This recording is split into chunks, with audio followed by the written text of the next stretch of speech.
Good morning students. आज मैं आपको पार्ट 3 शब्द विचार समझाने जा रही हूँ। शब्दों की रचना वर्णों के मेल से होती है। जैसे तोता, गाय और मोर की रचना वर्णों के मेल से हुई है। इनका कोई न कोई अर्थ है, इसलिए ये शब्द हैं। इस प्रकार वर्णों के सार्थक मेल को शब्द कहते हैं। शब्दों के प्रकार। हिंदी भाषा में शब्दों को 3 आधारों पर बांटा गया है। पहला उत्पत्ति के आधार पर, दूसरा बनावट के आधार पर और तीसरा प्रयोग के आधार पर।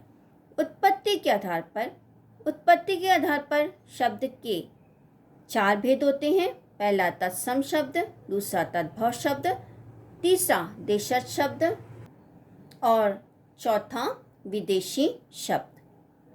तत्सम शब्द संस्कृत के वे शब्द जो हिंदी भाषा में ज्यों के त्यों प्रयोग किए जाते हैं उसे तत्सम शब्द कहते हैं। दूसरे शब्दों में जो शब्द संस्कृत से हिंदी में ज्यों के त्यों आ गए हैं उसे तत्सम शब्द कहते हैं। जैसे सर्प, ग्राम, सूर्य, गृह, विद्या इत्यादि। तद्भव शब्द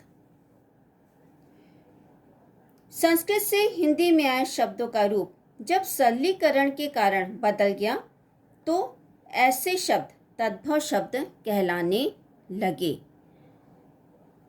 संस्कृत भाषा के वे शब्द जो हिंदी भाषा में कुछ बदले हुए रूप में प्रयुक्त होते हैं उसे तद्भव शब्द कहा जाता है। जैसे आम्र तत्सम शब्द है और तद्भव में उसे आम कहा जाता है। अक्षी तत्सम शब्द है, तद्भव शब्द के अंतर्गत उसे आंख कहा जाता है। कर्ण तत्सम शब्द है, तद्भव शब्द के अंतर्गत उसे कान कहा जाता है। उच्च तत्सम शब्द है और तद्भव शब्द के अंतर्गत उसे ऊंचा कहा जाता है। तत्सम और तद्भव शब्दों के कुछ उदाहरण इस प्रकार हैं। दुग्ध तत्सम शब्द है, तद्भव शब्द में उसे दूध कहा जाता है। सर्प तत्सम शब्द है, तद्भव में उसे सांप कहा जाता है। हस्त तत्सम शब्द है, तद्भव शब्द के अंतर्गत उसे हाथ कहा जाता है। लौह तत्सम शब्द है, तद्भव शब्द के अंतर्गत उसे लोहा कहा जाता है। सत्य तत्सम शब्द है और तद्भव शब्द के अंतर्गत उसे सच कहा जाता है। रात्रि तत्सम शब्द है, तद्भव शब्द के अंतर्गत उसे रात कहा जाता है। आम्र तत्सम शब्द है, तद्भव शब्द के अंतर्गत उसे आम कहा जाता है। मस्तक तत्सम शब्द है, तद्भव शब्द के अंतर्गत उसे माथा कहा जाता है। मक्षिका तत्सम शब्द है, तद्भव शब्द के अंतर्गत उसे मक्खी कहा जाता है। नृत्य तत्सम शब्द है, तद्भव शब्द के अंतर्गत उसे नाच कहा जाता है। देशज शब्द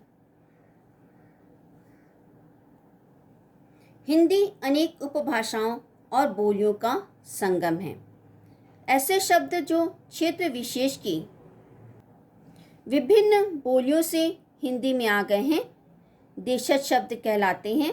जैसे चिड़िया, डिबिया, आय, पत्थर, गाड़ी आदि। विदेशी शब्द इसके अंतर्गत विदेशी भाषाओं के वे शब्द आते हैं जो हिंदी में प्रचलित हो गए हैं। जैसे स्टेशन, मोटर, चपरासी, मकान आदि। अंग्रेजी भाषा के कुछ शब्द जो हिंदी में प्रयुक्त किए जाते हैं वो इस प्रकार हैं। Doctor, college, pen, school, chocolate. फारसी भाषा के कुछ शब्द जो हिंदी में प्रयुक्त किए जाते हैं वो इस प्रकार हैं। कागज़, बाजार, आज़ादी, दुकान, आदमी। अरबी भाषा के कुछ शब्द जो हिंदी में प्रयुक्त किए जाते हैं वो इस प्रकार हैं। कमीज़, जहाज़, इलाज, मालिक, अमीर।